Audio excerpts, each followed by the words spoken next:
자, 이번 시간에는 오래간만에 업종 제한 관련해서 한번 말씀을 드려보겠습니다. 제목 보시는 것처럼 같은 건물 안에서 탕후루 가게, 어떤 건물에 탕후루 가게가 있는데요. 바로 옆에 탕후루 가게를 개업하는 것, 이게 가능할까요? 자, 이런 문제가 최근에 이슈가 됐죠. 어떤 유명 유튜브가 똑같은 탕후루 가게를 개업하겠다, 이렇게 했기 때문에 이게 과연 적법한 것인가 또는 타당한 것인가, 이런 거에 대한 논란이 됐어요. 이 문제가 사실 오래전부터 자주 등장하는 문제였고요.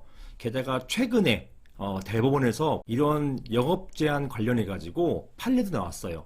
그래서 다시 논의하는 게 의미가 있겠다 싶어 가지고 동영상을 찍게 되었습니다.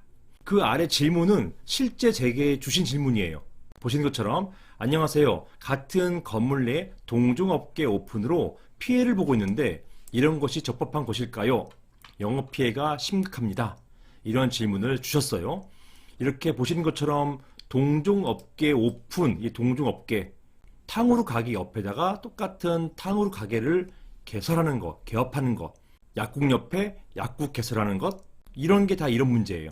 동종업계 오픈으로 인해서 피해를 보고 있다. 이런 것이 적법한 것이냐? 이런 질문이 같은 건물 탕후루 가게 옆에다가 똑같은 탕후루 가게 개업하는 것, 이게 과연 가능한 것인지, 이 문제와 동일한 문제가 되겠습니다. 자, 다음 보시는 것처럼 이게 어떤 쟁점이냐? 말씀드린 것처럼 업종 제한의 쟁점이에요. 이런 쟁점이 업종 제한이 가능한 것인가?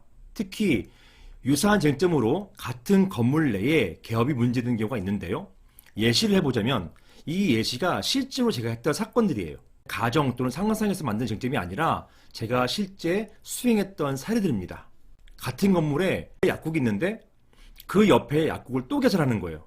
이런 걸 말하는 것이고, 어떤 부동산 중개업소, 부동산이 있는데 그 옆에다 똑같은 부동산을 또 만드는 겁니다. 실제 했던 사건 중에 이런 것도 있었어요. 필라테스 학원이 있는데 이 필라테스 학원이 잘 되니까 그 옆에다가 또 차리는 겁니다. 다른 사람이. 자, 그리고 24시 아이스크림 무인 편의점. 이곳은 제가 자문했던 사안인데요.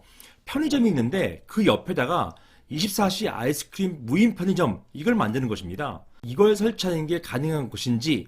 자, 그 다음에 소아과가 있는데요. 소아과 옆에다가 소아과를 설치하는 것, 또는 치과병원이 있는데 치과병원 옆에다가 다른 치과병원을 만드는 것, 그리고 제과점, 이건 파리바게트였거든요. 그 옆에다가 파리바게트에서 파는 커피와 마찬가지의 동일한 커피 전문점 개설하는 것 가능한 것이냐, 이게 쟁점화되고 문제가 됐어요.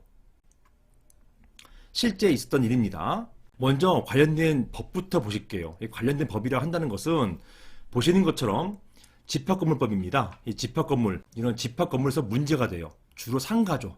상가, 오피스, 오피스텔, 이런 데서 문제가 되기 때문에 관련된 법이 집합건물법이에요. 이 집합건물법 28조에 의하면 규약이 나옵니다. 이 규약을 제가 왜 거론하는지 조금 뒤에 그 이유가 나옵니다. 일단 한번 보실게요. 규약 제1항, 건물과 대지 또는 부속시설 관리 또는 사용에 관한 구분 소유자들 사이의 사항 중에서 이 법에서 규정하지 아니한 사항은 규약으로 정할 수 있다. 즉, 업종 제한이나 이런 것 규약으로 정할 수 있다, 이런 말이에요. 자, 그리고 제29조 규약의 설정 변경 폐지 보시면, 규약은요, 설정, 만들거나 변경하거나 없애는 것, 이런 것은 집회에서 구분 소유자 4분의 3, 75%죠. 그리고 의결권, 지분의 4분의 3, 75% 이상 찬성을 얻어서 한다라는 것이고요. 이 경우에 규약의 설정 변경 및 폐지가 일부 구분 소유자의 권리에 특별한 영향을 미칠 때에는 그 구분 소유자의 승낙을 받아야 한다, 이렇게 규정되어 있어요. 이런 어떤 규정을 통해서 업종 제한을 풀거나 업종 제한을 설치할 경우에, 이런 경우 그 구분 소유자만을 타켓을 하거나 대상으로 한다면 그 경우에는 그 구분 소유자의 승낙을 얻어야 한단 말이에요. 임차인의 경우는 마찬가지입니다. 어떤 그 공간이 약국으로만 사용되어 왔었어요. 그런데 이 약국 사용되는 이 업종 제한을 풀려고 합니다. 이 풀려고 할 때 규약으로 풀 수가 있는데, 이 푸는 것이 바로 해당 구분 소유자의 또는 그런 약국을 운영하는 임차인, 그 임차인에게 특별한 영향을 미칠 때에는 그 경우에는 그 구분 소유자 승낙을 별도로 얻어야 한단 말이에요. 자, 제42조에는요, 이런 규약 같은 경우는 구분 소유자의 특별 승계인, 원래 구분 소유자가 있고 이것을 매수한 다른 구분 소유자에게도 효력이 있다는 것이에요. 규약을 만들 때 구분 소유자뿐만 아니라 그 이후의 구분 소유자에게도 규약의 효력은 미친다. 당연한 얘기겠죠. 다음, 점유자는 구분 소유자가 규약에 따라 가지고 부담하는 의무와 동일한 의무를 진다. 즉, 구분 소유자가 업종 제한의 권리나 의무가 있으면 점유자도 그러한 권리 의무가 있다. 이걸 얘기하는 것입니다.